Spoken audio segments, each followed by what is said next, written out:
It didn't begin with a Monday morning. It began with a phone call. A trembling voice on the other end. "Rohan, your mother has had a heart attack. Come quickly." And in that instant, his world froze.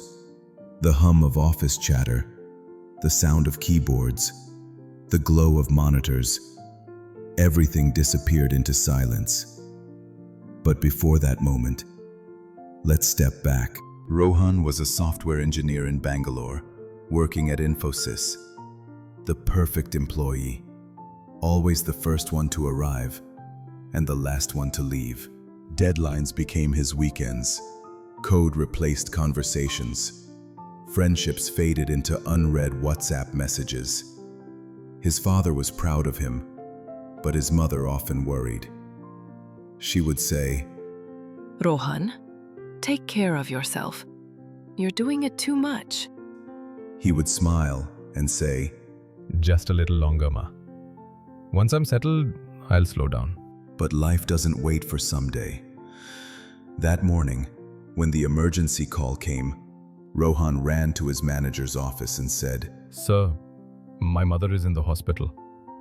I need to leave immediately. His manager didn't even look up from the screen and said, Rohan, we are in the middle of a critical delivery. Everyone has commitments. Can't a relative handle it? Now, I know you'd be thinking, I'd just run away if something like this happened.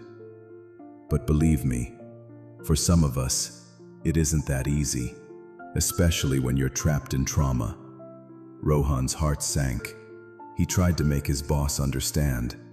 His boss said, We all make sacrifices, Rohan. Don't worry, she'll be all right.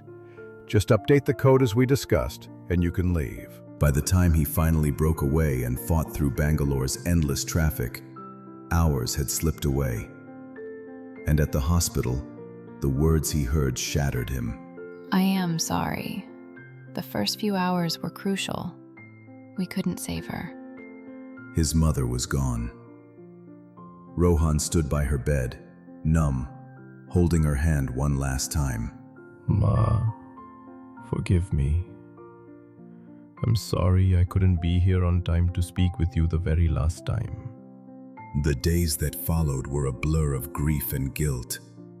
And then, almost by reflex, he found himself slipping back into old patterns, opening his laptop late at night, replying to mails, as if working more could somehow erase the emptiness inside.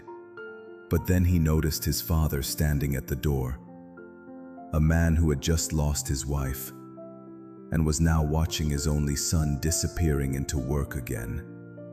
That sight broke something in Rohan.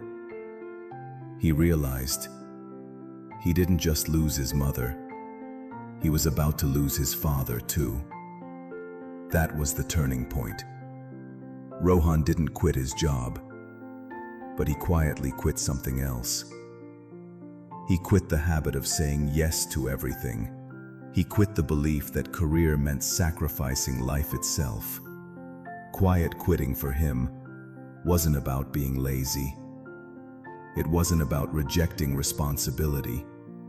It was about drawing a line, knowing when to step back, and protecting the time that truly mattered. One day, his manager asked him to stay late for a task that wasn't urgent. Rohan took a deep breath and said calmly, Sir, I'll finish the important deliverables during work hours, but I won't be available tonight. I have some personal commitments. It was just one sentence, but it changed everything. For the first time, he said no without guilt. And slowly, balance returned. He had dinner with his father every evening. He played cricket with friends on weekends. He even started painting again, something he had abandoned years ago. Work was still important. He gave his best during office hours, but he also gave his best to life outside of it. Because real success isn't about choosing work over life, it's about valuing both. Today, Rohan is still an engineer at Infosys, but he works on his terms, more focused, more fulfilled, more alive. And the lesson he carries, the one you should never forget, is this: stay dedicated to your work. Give it your best, but never let work become the only thing. Because in the end, jobs will replace you in a week, but family, health, and the people you love, they never can.